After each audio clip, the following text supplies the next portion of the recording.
Yes, this was a deeply impassioned, dark, really quite grim speech by Imran Khan, railing against the injustices of the world, but particularly focusing down at the end there, as you say, on Kashmir and India. He accused Narendra Modi, India's Prime Minister, of rebuffing Pakistan's attempts at reconciliation over Kashmir a year ago. He accused Narendra Modi of overstepping 11 UN declarations that had sought to guarantee the rights of Kashmiris. He accused Modi of following a fascist-type ideology bent on the purity of race, an ideology of hate, borrowed, he said, from Hitler and Mussolini.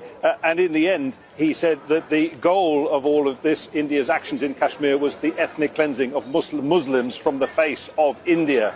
You heard him speaking there. He said, look, when these security controls are lifted in Kashmir that have been in place since the beginning of August, there will be a backlash on the streets. People will come out. There are 900,000 Indian soldiers there. There will be a massacre, a bloodbath. He said that'll be blamed on Pakistan, and all of that will then bring these two nuclear-armed neighbours back into a situation of potential conflict with consequences, he said, for the whole world. He wrapped up by saying the UN has the responsibility to stop this happening. Gosh, and I've just seen as well on Twitter, Jonah, one of the trending hashtags worldwide, Imran Khan, voice of Kashmir. It's really resonated.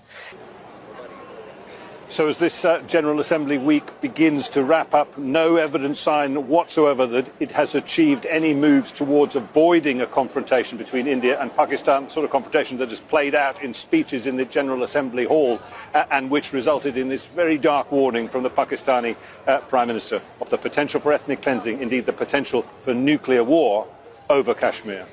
Quite the end to the General Assembly, isn't it? Thank you, Jonah Hull at the United Nations. Meanwhile, hundreds of people in Indian-administered Kashmir have been holding a protest rally. They're in Srinagar to demand UN intervention in resolving the Kashmir issue. The protesters are hoping Imran Khan's UN speech will lead to action.